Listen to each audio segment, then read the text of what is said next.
नमस्कार दोस्तों, स्वागत है आप सबका हमारे YouTube चैनल में। तो भाई यहाँ पर जो है मार्केट के लिए एक बहुत बुरी खबर है और इस बैड न्यूज़ को जो है मार्केट ने बहुत ही निगेटिवली रिएक्ट किया है। ओके, न्यूज़ क्या है? तो भाई बैड न्यूज़ है। और अगर आप देखो तो हमारा जो सेंसेक्स है वो 0.49% आज जो है डाउन था। साथ ही साथ अगर आप यहाँ पर जो हमारा जो दूसरा सबसे बड़ा जो इंडेक्स है हमारा निफ्टी 50 वो है 0.46%। अब आप बोलोगे भाई साहब ये कोई बहुत बड़ी जो है डाउनफॉल नहीं है, बहुत बड़ी गिरावट नहीं है। लेकिन हाँ, मैं मानता हूँ अगर मान लो कि भाई कई कई दिन ऐसे भी गए हैं कि जहां पर हमारा जो निफ्टी है वो 1% से ज़्यादा गिरा, 2% तक भी गिरा है। ओके, तो उस हिसाब से अगर आप कंपेयर करोगे तो 0.46% का जो करेक्शन है वो बहुत बड़ा करेक्शन नहीं है। ओके, लेकिन न्यूज़ क्या है? न्यूज़ भाई ऐसी है कि यहाँ पर जो है जो पीस डील ऐसा बताया जा रहा था कि भाई अब होने वाली है, जो बेसिकली प्लान ड्राफ्ट वगैरह रेडी है, सिर्फ जो है साइन करना बाकी है। ऐसी जो है बहुत सारी जो है खबरें चल रही थी। लेकिन सडनली क्या होता कि भाई यहाँ पर जो है ईरान इस पूरे टॉक से जो है अगर आप देखो तो बाहर निकल जाता है। ये बोलता है कि भाई अब जो है हम 2029 तक का जो है वेट करेंगे। वेट क्यों करेंगे? क्योंकि भाई ये जो ट्रम्प है ना, ट्रम्प के जो है टर्म्स के अंदर ये निगोशिएशन नहीं हो सकती, ऐसा जो है ईरान क्या कर रहा है, क्लेम कर रहा है। ओके, ये बोल रहे कि भाई हम जो है ना 20 जनवरी 2029 तक का वेट करेंगे, जब जो डोनाल्ड ट्रम्प है उनका जो है टर्म खत्म हो जाएगा, उसके बाद जो है ये निगोशिएशन होगी। रीज़न क्या है? रीज़न ये है कि भाई यहाँ पर देखोगे तो जो स्टेट ऑफ हॉर्मुज है उसके ऊपर जो है दोनों कंट्रीज, ईरान हो चाहे वो अमेरिका हो, दोनों अपना जो है कब्जा दिखाने की कोशिश कर रहे हैं कि भाई हमारे कंट्रोल में, हमारे कंट्रोल में। तो ईरान भी जो है कहीं ना कहीं ब्लॉकेड क्रिएट करके रखा हुआ है। ईरान ने भी जो है बहुत सारी कंट्रीज को ये बोल के रखा हुआ कि भैया अगर आपको जो स्टेट ऑफ हॉर्मुज से जाना है तो हमारे जो हमने जो रूट ऑथोराइज किया है ना वहाँ से ही जाओ। तो यहाँ पर अगर आप दूसरी तरफ जो है यूएस भी, जो अमेरिका है, वो कहीं ना कहीं वो भी ब्लॉकेड वगैरह क्रिएट करके बैठा हुआ है। यहाँ पर देख लो कभी की न्यूज़ है भाई, 10 अगस्त 2026 की न्यूज़ है। और आज जो है ऑलमोस्ट जो है 11 अगस्त जो है खत्म हो गया, 12 अगस्त लगने वाला है। तो यहाँ पर देखोगे तो लगभग जो है यूएस ने 20 वॉरशिप जो है डिप्लॉय करके रखे हैं स्टेट ऑफ हॉर्मुज पर। और ये सारी चीज़ें कब हो रही हैं? जब भाई यहाँ पर जो है निगोशिएशन चल रहा है, जब पीस डील चल रही है, तो उस टाइम पर अमेरिका जो है 20 वॉरशिप जो है डिप्लॉय करके रखा है स्टेट ऑफ हॉर्मुज के ऊपर। और यहाँ पर ये इन्होंने ब्लॉकेड वगैरह सा क्रिएट करके रखा हुआ है। यहाँ पर अगर आप देखोगे तो इन्होंने जो है यूएस की सेंट्रल कमांड जो है इन्होंने ट्वीट किया है कि भाई हमने जो है लगभग 55 जो कमर्शियल वेसल हैं उनको रीडायरेक्ट किया है, 2 को डिसेबल किया है, जैसे कि अमेरिका पिछले कुछ टाइम से कर रहा है। कि भाई अमेरिका ये बोल रहा है कि अगर आप जो है हमारी बात नहीं मानोगे, हमारे बताए, आपको ईरान के बताए गए रूट से नहीं जाना है, आपको हमारे गए बताए गए रूट से जाना है। और उस केस में अगर आप नहीं जाते हो तो हम जो है जो इंजन है जेट का उसके ऊपर अटैक करेंगे और वहाँ पर जो वेसल है, जो कार्गो शिप है, उसको डिसेबल कर देंगे। और सेम चीज़ इन्होंने जो है 3 इंडियन शिप के साथ भी की थी पहले। ओके, अब यहाँ पर देखो तो 2 के ऊपर इन्होंने जो है बोर्डिंग वगैरह की थी और वहाँ कंप्लायंस वगैरह जो इंश्योर कर रहे थे कि भाई हमने जो गाइडलाइन जारी की है, हमारे हिसाब से जो रूल्स एंड रेगुलेशन है वो फॉलो कर रही है कि नहीं कर रही है। तो भाई यहाँ पर जो है ईरान कहीं ना कहीं ये दिखाने की कोशिश कर रहा है कि स्टेट ऑफ हॉर्मुज ओपन है। लेकिन अगर आप ईरान के कंडीशन और टर्म्स के हिसाब से चलोगे, ईरान के जो रूट्स हैं उसके हिसाब से चलोगे, तो यहाँ पर जो है आपके लिए स्टेट ऑफ हॉर्मुज ओपन है। दूसरी तरफ अगर आप देखो तो यहाँ पर जो है अमेरिका बोल रहा है कि भाई आपको हमारे बताए गए रास्ते से और हमारे जो कंप्लायंस है उसको फॉलो करके जाना है। और जो लोग नहीं फॉलो कर रहे, जैसे इन्होंने बताया कि भाई 2 शिप्स को इन्होंने डिसेबल कर दिया है और 55 कमर्शियल वेसल्स को रीडायरेक्ट कर दिया है और 2 के ऊपर जो है चढ़ के इन्होंने कंप्लायंस वगैरह से रिलेटेड चेकिंग की है। अब इसी चीज़ को लेकर अगर आप देखो तो यहाँ पर जो है ये सारी चीज़ें निकल कर आई है कि भाई ये जो इनका टर्म है ना, डोनाल्ड ट्रम्प का टर्म, इनके टर्म्स में जो है ये पीस डील नहीं साइन हो सकती है। और दूसरी तरफ अगर आप देखो तो एक और जो चीज़ है ट्रम्प ने कह दी है। ट्रम्प भाई साहब यहाँ पर क्या कर रहा है, कंपनसेशन मांग रहे। किससे मांग रहे? ईरान से मांग रहे। अब आपको याद होगा कि भाई ईरान जो है कहीं ना कहीं $300 बिलियन का फंड मांग रहा था। $300 बिलियन जो है ये किस लिए मांग रहा था? कि भाई ईरान का कहना है कि अमेरिका ने हमारे ऊपर जो है अटैक किया, इससे हमको बहुत सारा नुकसान हुआ, हमारे बिल्डिंग्स तबाह हो गए, हमारे हॉस्पिटल्स तबाह हो गए, हमारे जो है स्कूल्स तबाह हो गए। ओके, तो उनको रिकंस्ट्रक्ट करने के लिए हमको जो है रिकंस्ट्रक्शन फंड चाहिए। और यहाँ पर ये बोल रहे कि भाई $300 बिलियन ऑलमोस्ट अगर आप देखो तो यहाँ पर जो स्टार्टिंग में 12 मेन पॉइंट के अंदर जो है ये सारी चीज़ें आई थी। ओके, अभी तो जो है 15 वगैरह के आसपास कुछ हो गया है ऐसा। तो ये 12 पॉइंट जब इन्होंने दिया था स्टार्टिंग में, जब फर्स्ट टाइम जो है निगोशिएशन पीरियड वगैरह जो है ऐसा सुनने में आ रहा था कि चालू हो रहा है, तो उस टाइम पर इन्होंने बोला कि भाई हमको जो है $300 बिलियन का जो है रिकंस्ट्रक्शन फंड चाहिए। इस वॉर में हमारा जो भी नुकसान हुआ है उसको जो है आप समझ लो कि भाई वो जो सारी इमारतें रीबिल्ड करने के लिए चाहिए। अब यहाँ पर जो है ट्रम्प बोल रहे कि भैया अमेरिका को नहीं बल्कि ईरान को जो है कंपनसेशन पे करना चाहिए। देखो यहाँ पर देखा, ट्रम्प डिमांड्स ईरान पे compensation for decades of US soldier death. Okay, तो यहाँ पर सबसे पहले जो है ईरान ने बोल दिया कि भाई 2029 तक जो है कोई भी पीस डील नहीं हो सकती, हम लोग वेट करेंगे कि डोनाल्ड ट्रंप का जो टर्म्स है वो खत्म हो जाए।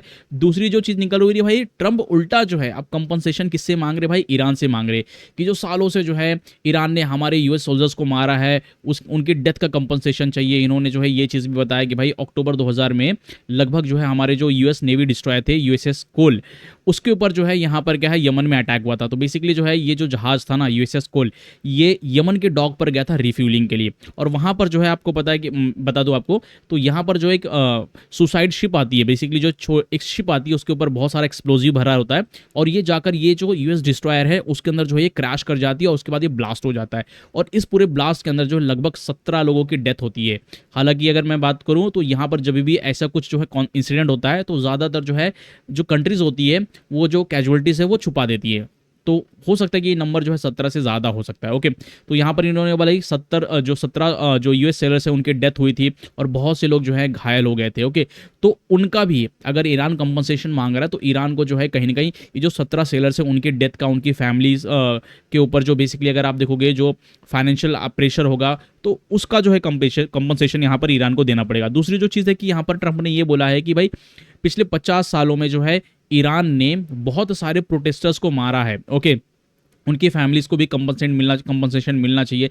साथ ही साथ इन्होंने ये भी बोला कि जो है पिछले 5 महीनों में जो प्रोटेस्टर्स थे, आपको पता है कि 28 फरवरी के अटैक के पहले जब पहली बार जो है ईरान ने अटैक किया था, और मतलब अमेरिका ने ईरान के ऊपर अटैक किया था, और फर्स्ट अटैक के अंदर जो इन्होंने जो इनके सुप्रीम लीडर्स उनको मार गिराया था, तो उसके पहले देखोगे ईरान पर बहुत बड़े लेवल पर प्रोटेस्ट हो रहे थे, और वहाँ पर क्या हुआ कि बहुत सारे प्रोटेस्टर्स को जो है ईरान की आप समझ लो आर्मी कह लो, पुलिस वाले कह लो, इन्होंने जो है फायरिंग वगैरह में मार दिया था। ओके, फुटेज वगैरह भी सामने आई थी, पूरा क्लियर कट दिखाया जा रहा था कि भाई नंबर्स बताया जा रहा था कि भाई यहाँ पर जो है 1200 लोग जो है एक दिन के अंदर मारे गए थे, उनको गोलियों से सीधा सीधा मार दिया गया था। ओके, तो यहाँ पर ट्रंप बोले कि भाई लगभग इन्होंने एक नंबर बता दिया कि भाई 50,000 से ज़्यादा लोग 52,000 लोग जो है मारे गए हैं, तो उनकी फैमिली को भी कंपनसेशन देना चाहिए, ईरान को देना चाहिए, ना कि भाई अमेरिका को देना चाहिए। ओके, अब यहाँ पर जो है ये जो सारी चीज़ें हो रही है ना, इससे जो ईरान यूएसए की जो पीस डील है ना, वो कहीं ना कहीं देखोगे तो टूटती हुई दिखाई दे रही है। और भाई दुनिया भर की नज़र है कि जल्दी से ये पीस डील करो, और भाई ये जो हॉर्मोज का टेंशन है वो क्लियर कट करो। क्यों? क्योंकि भाई देखो हमारी जो इकोनॉमी है ना, वो कहीं ना कहीं आप सबको पता हो कि क्रूड लिंक्ड है। 88% हम लोग जो है क्रूड इंपोर्ट करते हैं, तो उसी की वजह से जो ट्रांसपोर्टेशन है वो हो पाता है, इन्फ्लेशन भी कंट्रोल में रहती है, अगर ट्रांसपोर्टेशन महंगा होगा तो महंगाई बढ़ जाएगी, ये सारी चीज़ें हैं। अब ये जो हॉर्मोज है ना भाई, हमारे लिए बहुत ज़्यादा इंपॉर्टेंट है भाई। अब तक जो हम लोग 50% के आसपास जो है क्रूड ऑयल कहाँ से इंपोर्ट करते थे, ये इसी रास्ते से। ऑलमोस्ट अगर आप देखोगे तो मिडल ईस्ट से ही हमारा जो है 50% जो क्रूड ऑयल है वो आता था, और जितना भी हम लोग जो है एलपीजी एलएनजी जो है इंपोर्ट करते थे उसका 90% जो है इस रास्ते से आता था भाई। जो एलपीजी है, आप कह लो कि जो लिक्विड पेट्रोलियम गैस हो गया, जो या फिर लिक्विड नेचुरल गैस हो गया, ये ऑलमोस्ट जो है लगभग इधर यहीं से आता था, और उसमें भी अगर सबसे बड़ा जो पोर्शन था वो कतर से आता था। लेकिन ये जो सारा का सारा कॉन्फ्लिक्ट हुआ है ना, इसकी वजह से जो ऑयल मार्केट है वो बहुत हद तक जो है डिस्टर्ब हुआ है, और कोई भी देश आज तक जो है इतना ज़्यादा जो है आप समझ लो कि इतनी अच्छी एडवांस उन्होंने टेक्नोलॉजी या फिर जो है वो सारी चीज़ें अडॉप्ट नहीं कर पाई है कि वो ऑयल को जो है कहीं ना कहीं बाईपास कर पाए। ऑयल तो भाई ज़रूरी है, कोई भी देश हो, अमेरिका चाइना सभी को जो ऑयल चाहिए। ओके, अब ऑयल के बारे में बात करें तो इसकी वजह से क्या हुआ, जो ये सारी चीज़ें भी ट्रंप ने बोल दिया भाई साहब, यहाँ पर जो ईरान ने बोल दिया कि 2029 तक डील करेंगे, ट्रंप का जो टर्म्स खत्म हो जाएगा तब डील करेंगे, तो उसकी वजह से अगर आप देखो तो एक दिन के अंदर जो है लगभग 85 डॉलर पर बैरल तक का रेट चला गया था ब्रेंट क्रूड ऑयल का, जो कि इंटरनेशनल क्रूड ऑयल का रेट होता है। और फिर देखोगे तो यहाँ पर जो है वापस से 83 डॉलर के आसपास आ गया था, मतलब ऑलमोस्ट जो है 83 पॉइंट जो है 50 समझ लो कि $83 बैरल। और इस चीज़ को लेकर ये भी बताया जा रहा है कि भाई साहब यहाँ पर जो है बहुत कम टाइम के अंदर जो क्रूड है ना वो फिर से अपना प्राइस ऊपर जा सकता है, क्लाइम कर सकता है, लगभग कितना $90 पर बैरल तक का जा सकता है। इसके पहले भी अगर आप देखो तो यहाँ पर जो है अप्रैल महीने में जो है यहाँ पर क्या हुआ था कि लगभग $118 पर बैरल का रेट पहुंच गया था, और यही जो है पॉसिबिलिटी बता रहे कि भाई 90 हो सकता है, 100 भी हो सकता है। ओके, अब इससे सबसे पहला क्या हो गया भाई, इन्फ्लेशन। ट्रांसपोर्टेशन महंगा होगा तो इन्फ्लेशन, सारी चीज़ों के दाम महंगे होंगे, बिजनेसेस ठप होंगे तो उसका जो इम्पैक्ट है वो स्टॉक मार्केट पर जो है निगेटिव पड़ने वाला है। स्टॉक मार्केट जो है यहाँ पर क्या है, निगेटिव इम्पैक्ट पड़ेगा, बिजनेसेस को जो है उतना बिजनेस नहीं मिलेगा। ओके, ये सारी चीज़ें होने वाली है। साथ ही साथ अगर आप देखो तो ये जो गल्फ है ना, इसमें ज़्यादातर जो क्रूड ऑयल है या फिर जो है जो नेचुरल गैस के रिसोर्सेज है वो इसी रीजन के अंदर है, मतलब ये वाले एरियाज़ में। तो यहाँ पर जो है इसको हॉर्मुज से लेके जाना जो है सबसे सही पड़ता है। और हालांकि सऊदी ने इस चीज़ को जो है बाईपास करने की कोशिश की थी, यहाँ से भी सऊदी का बहुत सारा तेल जो है लेके जाया जा रहा था, लेकिन उसके ऊपर भी जो है ईरान के यहाँ पर जो सपोर्टर्स बैठे हैं हूती ग्रुप के, वो अटैक कर दे रहे थे। ओके, तो यहाँ पर अगर मान लो कि भाई हॉर्मुज ओपन होता है तो हमको जो है काफ़ी अच्छा तेल, मतलब सस्ता तेल मिलता है, क्योंकि जो आपको मालूम है गल्फ का जो तेल है वो थोड़ा सा उसमें सल्फर जो है कम होता है, अच्छा तेल होता है। और साथ ही साथ जो है जो रूट वगैरह है वो कहीं ना कहीं बहुत शॉर्ट हो जाता है।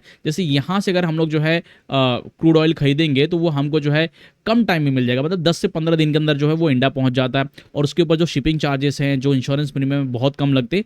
तो मतलब ऑल ओवर अगर आप देखोगे तो यहाँ पर जो है यहाँ से खरीदने में हमको फ़ायदा है। तो ये जो स्टेट ऑफ हॉर्मुज है वो ओपन होना इंडिया के लिए बहुत ज़्यादा ज़रूरी है।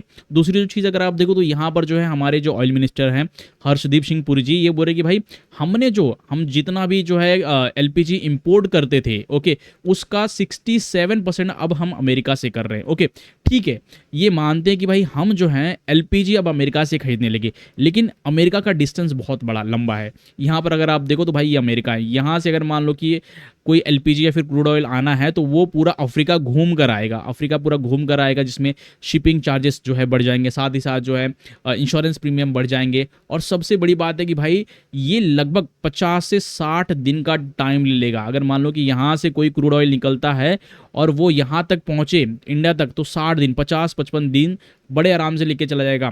तो अगर मान लो कि सस्ता तेल भी देगा अमेरिका, तो उस केस में जो है आप ये समझ लो कि इंश्योरेंस प्रीमियम बहुत हाई लगेंगे, शिपिंग चार्जेस हाई लगेंगे, तो इंडिया तक पहुंचते पहुंचते वो बहुत महंगा हो जाएगा।